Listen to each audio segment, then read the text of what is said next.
Hi, I'm Chip Heimler, Principal at Beacon Financial Strategies. In today's video, I'd like to discuss the investment policy statement with you. The investment policy statement is one of the most important components of a sound investment strategy. It really establishes the framework on how a portfolio is to be managed. It also establishes boundaries and gives you some guidance that's good to reference, especially when times are uncertain. And we found that this particular document really provides clients with a peace of mind, and for that reason, it's really a great document for everyone to have, I believe. Now, an investment policy statement consists of four distinct components.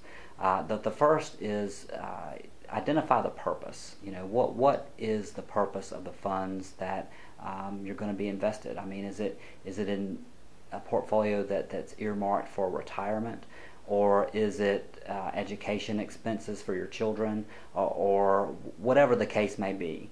You know, what's the purpose of this particular investment portfolio? Secondly, we like to have a section that lists considerations and constraints.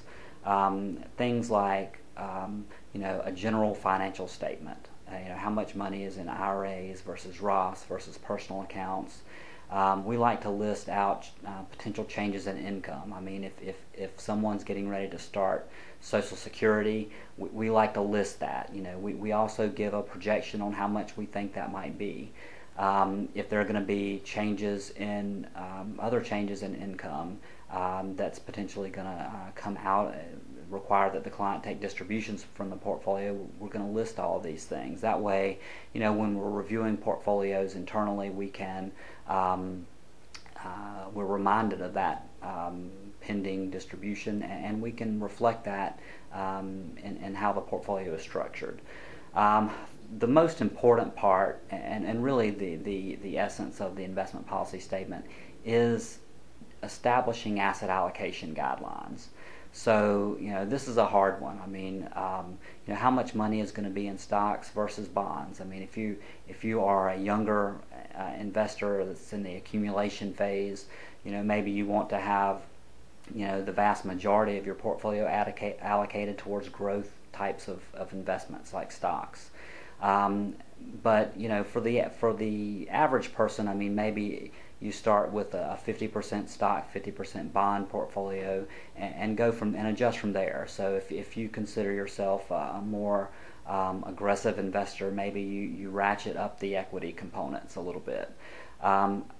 Secondarily, I mean, I believe that you need to have and at least go into a certain amount of detail on your allocation towards certain types of investments. So, for our office, we've identified large cap domestic equities, small cap domestic equities, international equities, commodities, alternative investments, bonds, and various types of bonds, really. So it could be Treasury inflation protected securities or TIPS, all the way to high yield or junk bonds. So we like to list those out in the this portion of the investment policy statement that really talks about the asset allocation and establishes a target asset allocation profile for each client.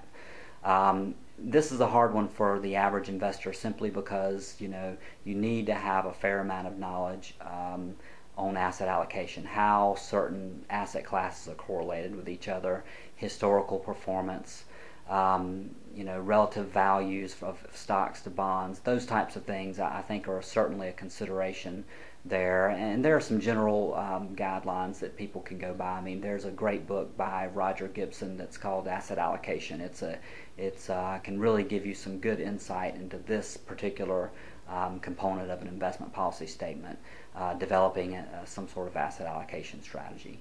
Now, finally, the last part is identifying, monitoring, and control procedures. So when are you going to rebalance your portfolio? At what point are you going to eliminate a certain fund or a certain asset class?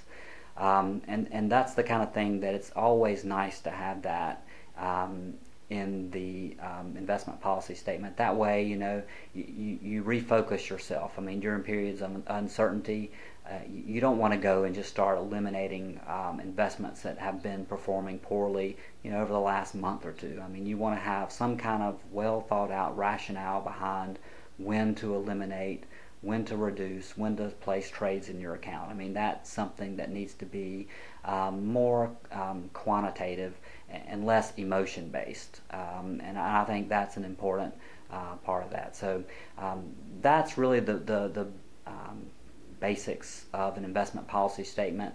Hope you enjoyed the video, and happy investing.